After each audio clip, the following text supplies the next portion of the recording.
രജനി നമുക്കറിയാം കഴിഞ്ഞ കുറച്ച് ദിവസങ്ങളായി വിവാദമായി നിൽക്കുന്ന ഒരു കേസ് തന്നെയാണ്. പക്ഷേ ബാലരാമപുരത്തെ കുഞ്ഞിൻ്റെ മരണം, അതുമായി ബന്ധപ്പെട്ട് മരണം നടന്ന് 2 ദിവസം കഴിഞ്ഞിട്ട് മരണകാരണം ശരിയായി കണ്ടെത്താൻ പോലീസിന് ഇതുവരെ കഴിഞ്ഞിട്ടില്ല എന്നൊരു കാര്യം കൂടി ഇതിലുണ്ട്. ബാലരാമപുരത്തെ 2 വയസ്സുകാരിയുടെ കൊലപാതകത്തിൽ കുഞ്ഞിൻ്റെ കുടുംബത്തിലുള്ളവരുടെ ചോദ്യം ചെയ്യൽ തുടരുകയാണ്.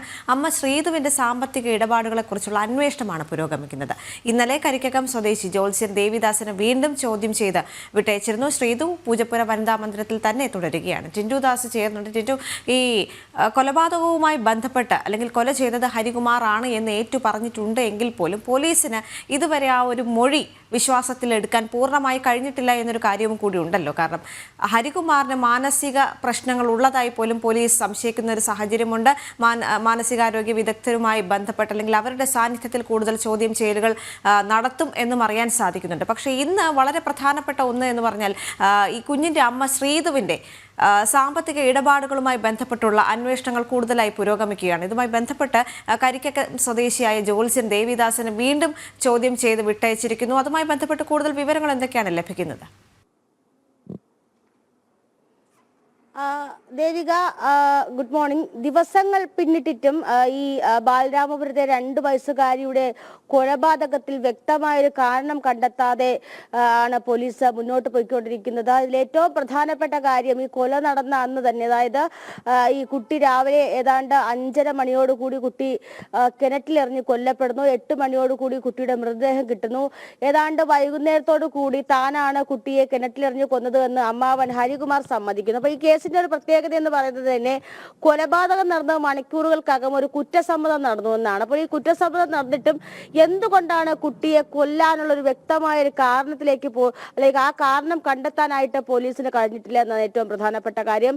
അമ്മ, അതായത് ഈ കുഞ്ഞിന്റെ, അതായത് ഈ 2 വയസ്സുകാരിയുടെ അമ്മ ശ്രീധുവിനോട് ഈ അമ്മാവൻ ഹരികുമാർ ഒരു വഴിവിട്ട ബന്ധത്തിന് ശ്രമിച്ചിരുന്നു എന്നതിലുപരി ഇതിലൊരു കാരണം കണ്ടെത്താനായിട്ട് പോലീസിന് സാധിച്ചിട്ടില്ല എന്നതാണ് ഏറ്റവും പ്രധാനപ്പെട്ട കാര്യം.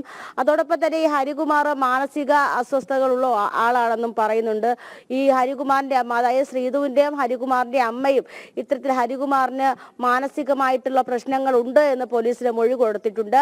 ഈ കുഞ്ഞ് മരിക്കുന്നതിന് മുന്നേ തന്നെ ഈ മുതിർന്ന കുഞ്ഞിനോടും ഈ 2 വയസ്സുകാരിയോടും രൂക്ഷമായിട്ട് തന്നെയാണ് അമ്മാവൻ ഇടപെട്ടിട്ടുള്ളത്, അല്ലെങ്കിൽ ആ കുഞ്ഞുങ്ങളെ ഉപദ്രവിക്കുന്ന സ്വഭാവം ഉണ്ടായിരുന്നു എന്നൊരു മൊഴിയും കൊടുത്തിട്ടുണ്ട്. അപ്പോൾ ഇതിന് ഈ 2 മൊഴിയും വെച്ചുകൊണ്ട് ഈ കുഞ്ഞ് മരിച്ചതിനുള്ള യഥാർത്ഥ കാരണം കണ്ടെത്താനായിട്ട് പോലീസിന് സാധിച്ചിട്ടില്ല. ശ്രീധുവിനെ അന്ന് കുട്ടി മരിക്കുന്ന ദിവസം വൈകുന്നേരത്തോടു കൂടിയാണ് ഈ പൂജപ്പുരയിലുള്ള വനിതാ മന്ദിരത്തിലേക്ക് മാറ്റിയിട്ടുള്ളത്. അവിടെ വെച്ചാണ് ശ്രീധുവിനെ SP-യുടെ നേതൃത്വത്തിൽ കഴിഞ്ഞ ദിവസം ചോദ്യം ചെയ്തത്. നിലവിൽ ഇപ്പോൾ ശ്രീധുവിന്റെ സാമ്പത്തിക ഇടപാടുകളുമായിട്ടുള്ള അന്വേഷണമാണ് പുരോഗമിക്കുന്നത്.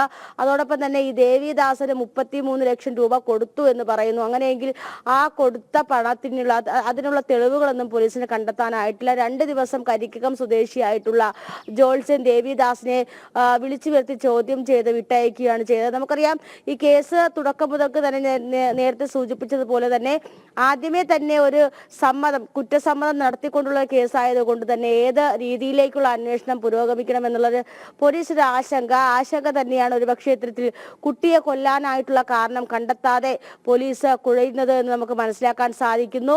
ഇന്ന് എന്തായാലും വീണ്ടും ബന്ധുക്കളെ ചോദ്യം ചെയ്യുമെന്നാണ് മനസ്സിലാക്കാൻ സാധിക്കുന്നത്. കഴിഞ്ഞ ദിവസം കുട്ടിയുടെ അച്ഛൻ ശ്രീജിത്തിനെയും വിളിച്ചു വരുത്തി ചോദ്യം ചെയ്ത് വിട്ടയച്ചു. ശ്രീജിത്തും ഇത്തരത്തിൽ ശ്രീധുവിന് എതിരായിട്ടുള്ള മൊഴിയാണ് കൊടുത്തിട്ടുള്ളത്. ശ്രീധു താൻ പറഞ്ഞാൽ അനുസരിക്കുന്ന പെൺകുട്ടി ആയിരുന്നില്ല. അതോടൊപ്പം തന്നെ ഈ ശ്രീധുവിന്റെയും ശ്രീജിത്തിന്റെയും വിവാഹ ബന്ധം നിയമപരമല്ല എന്നും പോലീസ് കണ്ടെത്തിയിട്ടുണ്ട്. അപ്പോൾ ശ്രീധുവിന്റെ കാര്യത്തിൽ ഒരുപാട് ദുരൂഹതകൾ ഇപ്പോഴും തുടരുന്നുണ്ട്. എന്തുകൊണ്ടാണ് ഈ കുട്ടിയെ കൊല്ലാൻ മാത്രം ഹരികുമാറിനൊരു വൈരാഗ്യം ശ്രീധുവിനോട് ഉണ്ടായത് എന്നാണ് കണ്ടെത്തേണ്ടത്. അത് ഈ പറയുന്ന പോലെ ഇത്തരത്തിലൊരു വഴിവിട്ട ബന്ധത്തിന് ശ്രമിച്ചു എന്നതൊക്കെ പോലീസ് ഒരിക്കലും അതൊരു സോളിഡ് ആയിട്ടുള്ള എവിഡൻസ് ആയിട്ട് പോലീസ് മനസ്സിലാക്കുന്നില്ല. അതുകൊണ്ട് തന്നെയാണ് ഈ അന്വേഷണത്തിൽ ഇപ്പോഴും ഒരു ആശയക്കുഴപ്പം നിലനിൽക്കുന്നത്. ഇപ്പോൾ എന്തായാലും നിലവിൽ ഇപ്പോൾ ശ്രീധുവിന്റെ സാമ്പത്തിക ഇടപാടുകളും അതോടൊപ്പം തന്നെ ഈ കുടുംബത്തിന്റെ ദുരൂഹതകളും ആണ് പോലീസ് അന്വേഷിക്കുന്നത്. കുട്ടി കിണറ്റിനകത്ത് ഉള്ളതായിട്ട്, അതായത് ഈ 5 മണിയോടുകൂടി ഏതാണ്ട് 5:30 മണിയോടുകൂടി കുട്ടിയെ കാണാനില്ല എന്ന് ബാലരാമപുരം പോലീസ് സ്റ്റേഷനിൽ പരാതി കൊടുക്കുന്നു.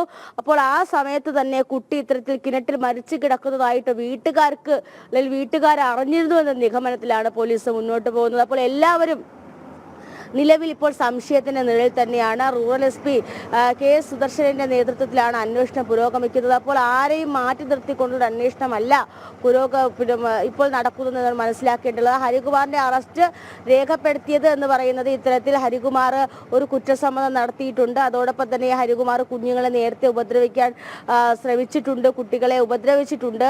അതോടൊപ്പം തന്നെ ശ്രീധുവിനോടുള്ള അമിതമായിട്ടുള്ളൊരു ഒരു അമിതമായിട്ടുള്ളൊരു വഴിവിട്ടൊരു ബന്ധത്തിലുള്ള ആഗ്രഹം, അതൊക്കെ ഈ കുട്ടി ഒരു തടസ്സമാകുന്നു എന്ന് കരുതിക്കൊണ്ടാണ് ഹരികുമാർ കുട്ടിയെ കൊന്നത് എന്നുള്ള ആ ഒരു നിഗമനത്തിലാണ് ഹരികുമാറിന്റെ അറസ്റ്റ് രേഖപ്പെടുത്തിയിട്ടുള്ളത്. പക്ഷെ അതിലുപരി എന്തെങ്കിലും ഈ കേസിലുണ്ടോ, അല്ലെങ്കിൽ വ്യക്തമായിട്ടുള്ളൊരു കാരണം ഈ കേസിലുണ്ടോ എന്ന് കണ്ടെത്താനാണ് പോലീസ് ശ്രമിക്കുന്നത്. നമുക്കറിയാം, ഈ നടിയെ ആക്രമിക്കപ്പെട്ട കേസുമായിട്ട് ബന്ധപ്പെട്ട അന്വേഷണ ഉദ്യോഗസ്ഥനാണ് ഈ സുദർശൻ, ഈ റൂറൽ SP സുദർശൻ എന്ന് പറയുന്നത്. അപ്പോൾ ഇതുപോലൊരു വലിയൊരു കേസൊക്കെ അന്വേഷിച്ച ആ ഒരു ഉദ്യോഗസ്ഥരെ ഇതിലൊരു വ്യക്തമായിട്ടുള്ള കാരണം കണ്ടെത്താതെ ഏതാണ്ട് 4 ദിവസത്തോളം ആയിരിക്കുകയാണ് ഈ കേസ് ഇങ്ങനെ മുന്നോട്ട് പോകുന്നത്. അപ്പോൾ എന്തായാലും ഇന്നും ഇത്തരത്തിൽ ഈ ശ്രീധുവിനെയും പൂജപ്പുര വനിതാ മന്ദിരത്തിലെത്തി ചോദ്യം ചെയ്യും. അതോടൊപ്പം തന്നെ ഈ കുഞ്ഞിന്റെ ബന്ധുക്കളെ ചോദ്യം ചെയ്യും എന്നുള്ള വിവരമാണ് ലഭിക്കുന്നത്. അതോടൊപ്പം തന്നെ ഈ വീട്ടുകാരെ പറ്റിയിട്ട് അയൽവക്കക്കാർക്ക് അത്ര നല്ല അഭിപ്രായമൊന്നുമല്ല. ഈ കുഞ്ഞിന്റെ മുത്തച്ഛൻ മരിക്കുന്നത്, അതായത് അമ്മയുടെ അച്ഛൻ മരിക്കുന്നത് വലിയ രീതിയിലുള്ള അസുഖങ്ങളോ ബുദ്ധിമുട്ടുകളോ ഒന്നും ഇല്ലായിരുന്നു. അപ്പോൾ ആ മരണത്തിലും ഒക്കെ നാട്ടുകാർ ദുരൂഹത ആരോപിക്കുന്നുണ്ട്. അപ്പോൾ ഈ കേസിൽ ഏതാണ്ട് ഈ മുത്തച്ഛന്റെ മരണം, ആ മുത്തച്ഛന്റെ മരണത്തിന്റെ 16-ാം ദിവസം കുട്ടിയുടെ മരണം, അപ്പൊ അതൊക്കെ ഒരു ദുരൂഹത ഉള്ളതായിട്ടാണ് പോലീസും കണക്കാക്കുന്നത്. അപ്പൊ എന്തായാലും വിശദമായിട്ടുള്ള ചോദ്യം ചെയ്യൽ മാത്രമാണ് ഈ കേസിലുള്ളത്. മറ്റു ശാസ്ത്രീയമായിട്ടുള്ള തെളിവുകളൊന്നും കണ്ടെടുക്കാൻ സാധിച്ചിട്ടില്ല എന്ന് വേണം പറയാൻ. അതോടൊപ്പം തന്നെ ഈ ഹരികുമാറിന്റെ മുറി കത്തി നശിച്ചതും, അതോടൊപ്പം തന്നെ തൊട്ടടുത്ത മുറിയിലുള്ള 3 കുരുക്കിട്ട കയറുകളും, ഇതൊക്കെ എന്തിനു വേണ്ടി സൃഷ്ടിച്ചതാണെന്ന് പോലീസിന്റെ മുന്നിൽ ഇപ്പോഴും ആശയക്കുഴപ്പമുണ്ട്. അപ്പോൾ ആ ആശയക്കുഴപ്പമാണ് ദൂരീകരിക്കേണ്ടത്. അപ്പോൾ ഈ കുടുംബത്തിനുള്ള പങ്ക് പോലീസിന് ഇതുവരെ കണ്ടെത്താറായിട്ടില്ല. പോലീസിന്റെ മുന്നിലുള്ള ഏക തെളിവ് അല്ലെങ്കിൽ ഏകമായിട്ട് ഒരു സമ്മതം എന്ന് അല്ലെങ്കിൽ പോലീസിന് മുന്നിൽ ആകെ ഉള്ളൊരു വഴി എന്ന് പറയുന്നത് ഹരികുമാർ മാത്രമാണ്. ഹരികുമാർ ഒരു മാനസികാസ്വസ്ഥയുള്ള ആളാണെന്ന് പറഞ്ഞിട്ടുണ്ട്. അപ്പോൾ ഏതാണ്ട് 6 വർഷക്കാലമായിട്ട് ഇയാൾ ചികിത്സയിലായിരുന്നു എന്ന് പറയുന്നു. അപ്പോൾ അതിന്റെ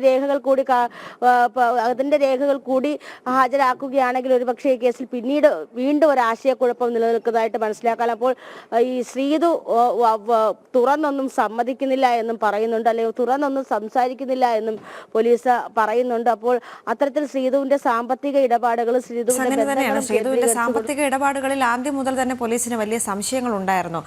കരിക്കകത്തെ ജോത്സ്യനുമായി ബന്ധപ്പെട്ട് അല്ലെങ്കിൽ 30 ലക്ഷം രൂപ എവിടെ പോയി എന്നുള്ള ചോദ്യങ്ങളെല്ലാം ഇപ്പോഴും അവശേഷിക്കുന്നുണ്ട്. കാരണം അദ്ദേഹം പറയുന്നത് അദ്ദേഹം അത് കൈപ്പറ്റിയിട്ടില്ല എന്ന് കൂടി പറയുന്നുണ്ട്. മാത്രവുമല്ല, ഈ ഹരികുമാറിന്റെ മാനസിക പ്രശ്നങ്ങൾ അതിൽ പോലീസ് വല്ലാതെ കുഴയുന്നുണ്ടെന്ന് കൂടി ഈ ഒരു മണിക്കൂറിൽ നമുക്ക് പറഞ്ഞു. പോലീസിന് ഈ ഒരു കേസ് സംബന്ധിച്ച് ഇന്ന് നമുക്ക് പറയാനുള്ളത്, ഇപ്പോൾ കഴിഞ്ഞ കുറേ ദിവസങ്ങളായിട്ട് കേട്ടുകൊണ്ടിരിക്കുന്നത് ഇത്തരത്തിലുള്ള കൊലപാതകങ്ങൾ, അരിങ്കൊലകളൊക്കെ തന്നെയാണ്. ഏറ്റവും അവസാനമായിട്ട് വയനാട് വെള്ളമുണ്ടയിലുണ്ടായിരുന്ന ഒരു കൊലപാതകം. എന്താണ് ഇങ്ങനെ കേരളം പോകുന്നത് എന്നുള്ള ചോദ്യം കൂടെ ഉയരുന്നുണ്ട്.